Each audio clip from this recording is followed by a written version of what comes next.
Hi friends, ನಮಸ್ಕಾರ. Welcome to my channel ಬೂಯ್ಸ್ food ವರ್ಡ್ಗೆ ಸ್ವಾಗತ. ಬನ್ನಿ, ಒಂದು ಸಿಂಪಲಾಗಿ ಉಪ್ಪಿಟ್ಟನ್ನ ಯಾವ ರೀತಿ ಮಾಡೋದು ಅಂತ ನೋಡ್ಕೊಂಡು ಬರೋಣ. ಉಪ್ಪಿಟ್ಟು ಕೆಲವೊಬ್ರಿಗೆ ಇಷ್ಟ ಆಗುತ್ತೆ, ಕೆಲವೊಬ್ರಿಗೆ ಇಷ್ಟ ಆಗಲ್ಲ.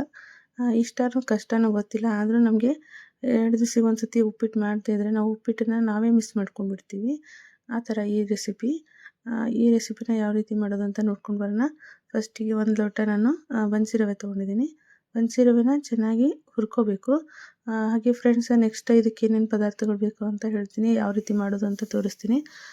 ಭಾಳ ಸಿಂಪಲ್, ಭಾಳ ಟೇಸ್ಟಿಯಾಗಿರುತ್ತೆ. ವಿಡಿಯೋನ ಸ್ಕಿಪ್ ಮಾಡಿದೆ ಕೊನೆವರೆಗೂ ನೋಡಿರಿ. ಫಸ್ಟಿಗೆ ರವೆ ಹುರ್ಕೋಬೇಕು ನೋಡಿರಿ. ಎಷ್ಟು ಚಂದ ಹುರ್ಕೋತೀವಲ್ಲ ಉಪ್ಪಿಟ್ಟು ಅಷ್ಟು ಮಸ್ತ್ ಆಗ್ತೈತಿ. ಉಪ್ಪಿಟ್ಟು ಕೆಲವೊಬ್ರು ಇಷ್ಟಪಡಲ್ಲ, ಆದರೆ ಈ ರೀತಿ ಸಿಂಪಲಾಗಿ ಮಾಡಿರಿ, ಭಾಳ ಮಸ್ತಾಗಿರ್ತೈತಿ ಮತ್ತು ಇಷ್ಟ ಆಗ್ತೈತಿ. ಇನ್ನೊಂದು ಏನಂದರೆ, ಈ ಉಪ್ಪಿಟ್ಟು ಬಿಸಿ ಬಿಸಿ ಇದ್ದಾಗಲೇ ತಿನ್ನಬೇಕು ಫ್ರೆಂಡ್ಸ್. ಆರಿದ ಮೇಲೆ ಯಾರಿಗೂ ತಿನ್ನೋಕ್ಕಾಗಲ್ಲ.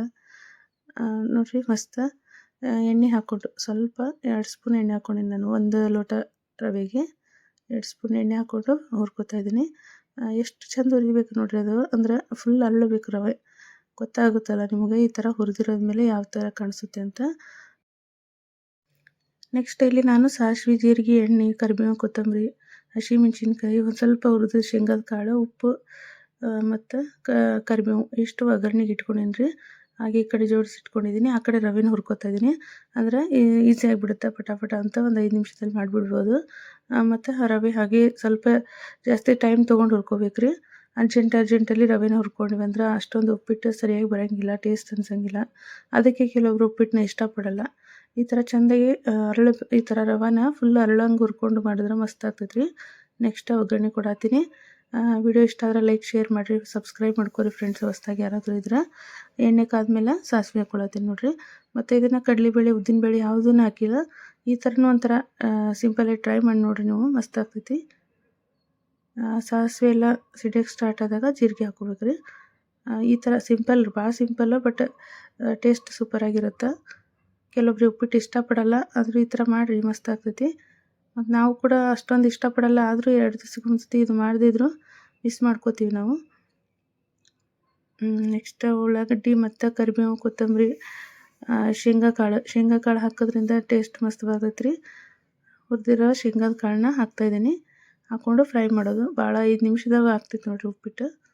ಇದು ಬನ್ಸಿ ರವೆ ಫ್ರೆಂಡ್ಸ್. ಮತ್ತು ಮನೇಲಿರೋ ಗೋಧಿ ನುಚ್ಚು ಮಾಡ್ತೀವಲ್ಲ ರೀ ರವೆ, ಅದನ್ನು ಮಾಡಿದ್ರೆ ಇನ್ನೂ ಮಸ್ತ್ ಆಗ್ತೈತಿ. ಆ ರೆಸಿಪಿನೂ ನಾನು ಶೇರ್ ಮಾಡ್ಕೊಂಡಿದ್ದೀನಿ.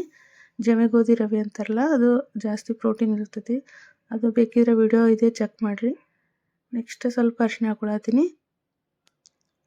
ಉಳ್ಳಾಗಡ್ಡಿ ಎಲ್ಲ ಮೆತ್ತಗಾದ್ಮೇಲೆ ಅರಿಶಿನ ಹಾಕ್ಕೊಂಡು ಫ್ರೈ ಮಾಡ್ಕೋಬೇಕು ಇನ್ನೊಂದು ಸ್ವಲ್ಪ. ನೋಡಿರಿ, ಆಲ್ಮೋಸ್ಟ್ ಒಗ್ಗರಣೆ ಎಲ್ಲ ರೆಡಿ ಆಗೈತಿ. ಈ ಥರ ಆದಾಗ ನೀರು ಹಾಕ್ಕೋಬೇಕು. ಇದಕ್ಕೆ ನೀರಿನ ಮೆಜರ್ಮೆಂಟ್ ಏನಂದರೆ, 1 ಬನ್ಸಿ ರವೆ ಇತ್ತಂದ್ರೆ 1 ಲೋಟ, ಅದಕ್ಕೆ 3-3.5 ನೀರು ಹಾಕ್ಕೊಂಡ್ರೆ ಸ್ವಲ್ಪ ಉಪ್ಪಿಟ್ಟು ಚಲೋ ಆಗ್ತೈತೆ ರೀ. ನೀರು ತುಂಬ ಕಡಿಮೆ ಹಾಕ್ಕೊಂಡೇವಂತೂ ತಿನ್ನೋಕ್ಕಾಗಲ್ಲ ರೀ ಉಪ್ಪಿಟ್ಟು, ಅಷ್ಟು ಗಟ್ಟಿಯಾಗಿಬಿಡುತ್ತೆ. ಅದಕ್ಕೆ ಬನ್ಸಿ ರವೆ ಇದ್ರೆ 3.5 ಲೋಟ ನೀರು ಹಾಕೋರಿ. ಮತ್ತು ಲಾಸ್ಟಲ್ಲಿ ಉಪ್ಪು ಹಾಕ್ಕೊಂಡಿನಿ. ಉಪ್ಪು ಹಾಕ್ಕೊಂಡು ಸ್ವಲ್ಪ ಮುಚ್ಚಿಟ್ಕೊಂಡ್ರೆ ನೀರು ಕುದೀತಲ್ರಿ, ಈ ಥರ ಬೇಗ ಆಗುತ್ತೆ ಉಪ್ಪಿಟ್ಟು ಮುಚ್ಚಿಟ್ರೆ. ನೆಕ್ಸ್ಟ್ ಕೊತ್ತಂಬರಿ ಹಾಕ್ಕೊಳತ್ತೀನಿ ನೋಡಿರಿ. ನೀರು ಕುದಿಯತೈತಿ, ಈ ಥರ ಕುದಿಬೇಕ್ರಿ ನೀರು, ಆವಾಗ ರವೆ ಹಾಕ್ಕೋಬೇಕ್ರಿ. ನೋಡಿರಿ, ಈ ಥರ ಹಿಂಗೆ ಬರಬೇಕು, ಅದು ಬಬಲ್ಸ್ ಥರ. ನಿಮ್ಗೆ ರವೆ ಹಾಕ್ಕೊಂಡ್ತಾರ ಈ ಥರ ಆದ್ರೆ ಉಪ್ಪಿಟ್ಟು ಫುಲ್ ಅಳ್ಳದಂಗೆ ಆಗಿಬಿಡ್ತೈತೆ ರೀ. ಆ ಕಡೆ ನೀರನ್ನು ಫುಲ್ ಕುದ್ದಿರ್ಬೇಕು ಒಗ್ಗರಣೆ, ಮತ್ತು ಈ ಕಡೆ ರವೆನೂ ಬಿಸಿ ಬಿಸಿ ಇರಬೇಕು ಹುರಿದಿರೋದು. ಆವಾಗ ಹಾಕ್ಕೊಂಡ್ರೆ ಉಪ್ಪಿಟ್ಟು ಮಸ್ತಾಗಿ ಅರಳ್ತೈತಿ, ಟೇಸ್ಟನ್ನು ಸಖತ್ತಾಗಿ ಬರ್ತೈತಿ ನಿಮ್ಗೆ. ನೋಡಿರಿ, ಈಗ ಮಿಕ್ಸ್ ಮಾಡ್ಕೊಳತ್ತೀನಿ. ಆಯ್ತು ನೋಡಿರಿ, ಉಪ್ಪಿಟ್ಟು ರೆಡಿ ಆಯ್ತು. ಇನ್ನು 1 ಸೆಕೆಂಡಲ್ಲಿ ಇದನ್ನು ಬೇಯಕ್ಕೆ ಬಿಟ್ರೆ ಮುಗೀತು ನೋಡಿರಿ ಉಪ್ಪಿಟ್ಟು. ಮಸ್ತಾಗಿ ಕಾಣ್ತಾಯಿದೆ ನೋಡಿರಿ. ಆ ಥರ ಬಿಸಿ ಬಿಸಿ ಉಪ್ಪಿಟ್ಟು ತಿಂದರೆ ಮಸ್ತಾಗಿರ್ತೈತಿ. ಒಂದೇ ಒಂದು ಸೆಕೆಂಡ ಮುಚ್ಚಿಟ್ಕೊಂಡ್ರೆ ಈ ಥರ ಅರಳ್ದಂಗೆ ಆಗ್ತೈತಿ ನೋಡಿರಿ ಉಪ್ಪಿಟ್ಟು. ಹೆಂಗಾಗೈತೆ ಅಂತೇಳಿ ಕಮೆಂಟ್ ಮಾಡಿರಿ ಫ್ರೆಂಡ್ಸ್. ಇಷ್ಟ ಇಲ್ದವ್ರು ಕೂಡ ಈ ಥರ ಮಾಡ್ಕೊಂಡು ತಿನ್ನಿರಿ, ಬಿಸಿ ಬಿಸಿ ಉಪ್ಪಿಟ್ಟು ಮಸ್ತಾಗಿ ಆಗಿರ್ತದೆ ನೋಡಿರಿ. ಎಷ್ಟು ಮಸ್ತ್ ಕಾಣಿಸ್ತೈತಿ. ಉಪ್ಪಿಟ್ಟು ಆರಿದ್ರೂ ಪರವಾಗಿಲ್ಲ, ಸ್ವಲ್ಪ ಮೊಸರು ಹಾಕ್ಕೊಂಡು ತಿಂದರೆ ಅದು ಕೂಡ ಸೂಪರಾಗಿರುತ್ತೆ ಫ್ರೆಂಡ್ಸ್. ಟ್ರೈ ಮಾಡಿರಿ, ಹೆಂಗಾಗಿದೆ ಅಂತೇಳಿ ಕಮೆಂಟ್ ಮಾಡಿರಿ. ಹೊಸದಾಗಿ ಯಾರಾದರೂ ಇದ್ದರೆ ಚಾನಲ್ನ ಸಬ್ಸ್ಕ್ರೈಬ್ ಮಾಡ್ಕೊಂಡು ನೋಡಿರಿ ಫ್ರೆಂಡ್ಸ್.